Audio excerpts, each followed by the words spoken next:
안녕하세요. 곽 작가입니다. 지난 시간에는 그 페르시아군이 마라톤에 도착해서 아테네군을 기다리는 장면까지 이야기했었죠.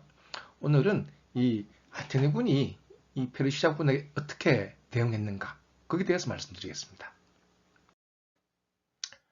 그런데 지난 시간 그 페르시아군 사령관 다티스가 이 마라톤에 이렇게 진을 펼치면서 이 아테네군이 분명히 이렇게 쳐들어올 거라고 믿었다고 했잖아요. 왜 그랬을까요? 실은 아테네 군이 안 올 수도 있었어요. 왜냐하면은 당시에도 아테네를 둘러싼 성이 있었거든요. 어, 이게 언제부터인지 모르겠는데 하여튼 이 성이 분명히 있었습니다. 그래서 지금 아테네 꽤 큰데요. 당시 아테네는 그렇게 크지 않았습니다. 이 거리가 이제 동서가 한 2km, 남북도 한 2km 얼마 되지 않았어요. 다만 지금 이 지도는 당시의 아테네 지도는 아닙니다. BC 490년에는 이 오른쪽에 보이는 제우스 신전 이건 없었어요. 그리고 아크로폴리스에 여기 파르테논 같은데요.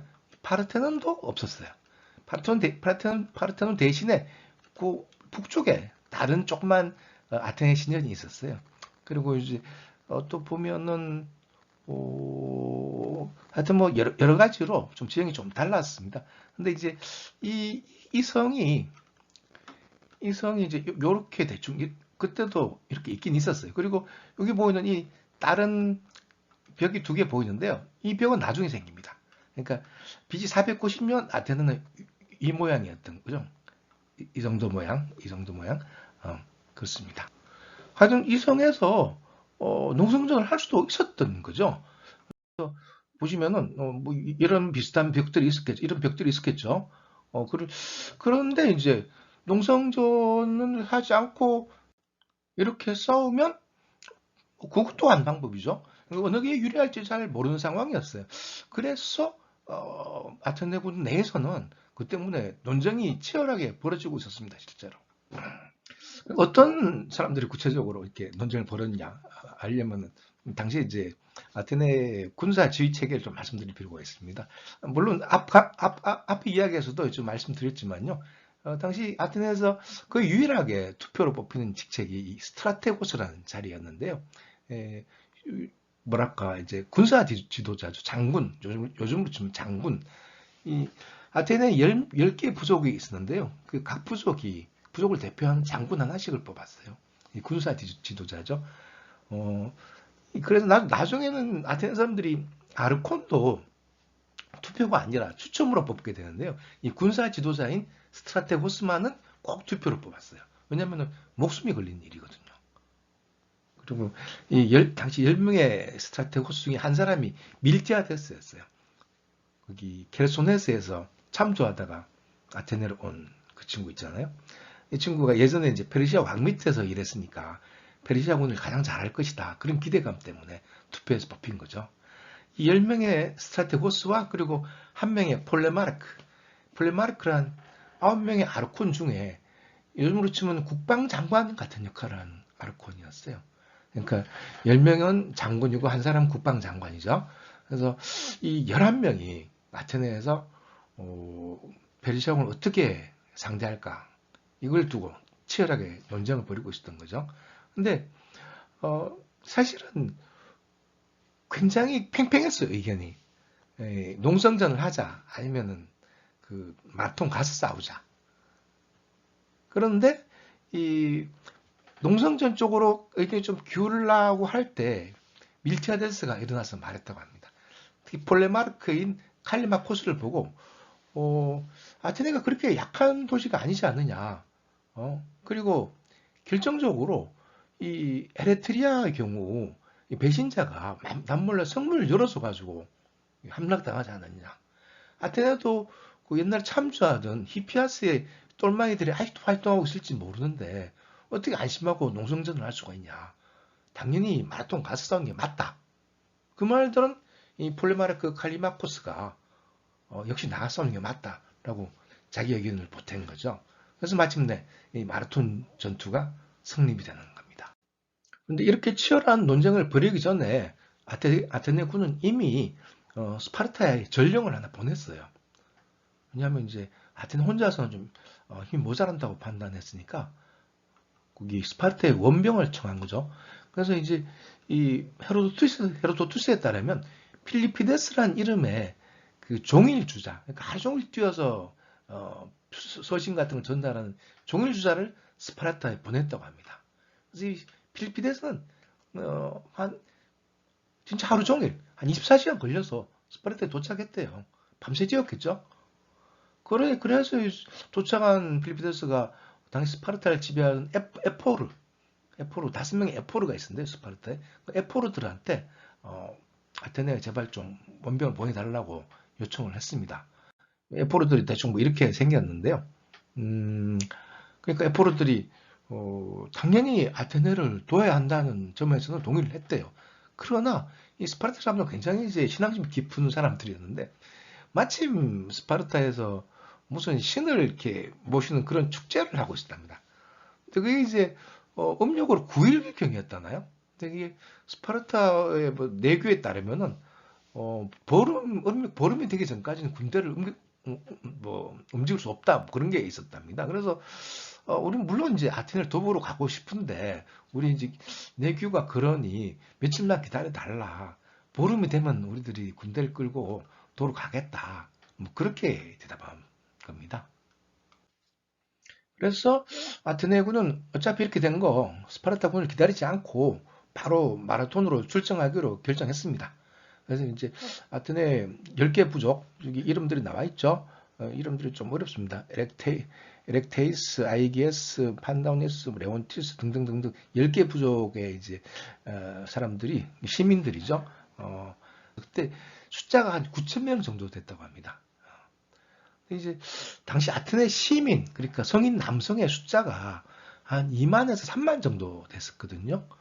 근데 당시에는 이제 자잘한 전투들이 많았기 때문에 부상을 당해서 불구가 된 사람들도 많고, 그리고 이제 나이가 너무 많은 사람들은 이제 전투에 못 나가고, 그래서 9천 명 정도면은 사실은 이제 싸울 수 있는 사람은 다 나왔다고 봐야 합니다.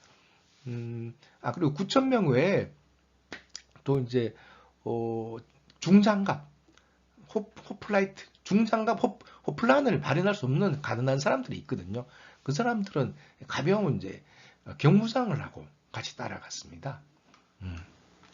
다만 헤로도투스에 따르면은 이 아테네군에 당시 기병과 궁병은 없었다고 합니다. 그러니까 말은 말 타고 간 사람 없었다는 거죠. 그리고 이제 활과 화살도 없었다는 거죠. 하지만 보급품을 나르기 위한 마차 같은 건 따라갔을 수 있어요. 그리고 물론 이 보급품을 들고 간 노예들은 당연히 따라갔습니다. 마침내 마라톤에 도착했을 때 지휘관은 밀티아네스가 맡았습니다. 실은 10명의 스트라테고스가 하루씩 지휘관을 하게 돼 있었거든요. 뭐 좀 지금 생각하면 좀 이상한데 당시 아테네 법률에 따르면 그랬어요. 그런데 이제 다른 지휘관들이 아무래도 밀티아데스가 페르시아군을 가장 잘할 것이다 라고 생각했기 때문에 밀티아데스한테 지휘권을 넘겼습니다. 그래서 밀티아데스가 매일매일 이제 지휘를 하게 된 거죠.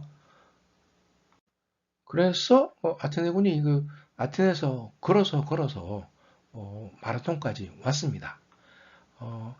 시간이 천천히 걸으면 한 8시간 정도 걸렸을 겁니다. 근데 이제 아테네에서만 온 건 아니고, 아테네에서 오면 이렇게 왔겠죠?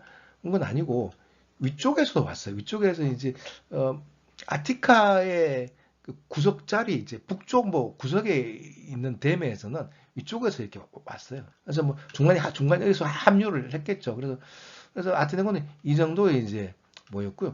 페르시아군은 이쪽에 있죠. 페르시아 함대는 여기 이제 이 근처에 이렇게 있었고요. 뭐 그래서 마침내 이제 아테네군과 페르시아군이 서로를 마주보고 싸우기 직전이 된 거죠. 당시 마라톤 비치, 그러니까 마라톤 해변에 그 페르시아군과 아테네군의 배치를 잠깐 다시 보겠습니다. 당시 페르시아 함대는 여기 있었어요. 여기 페르시아 함대.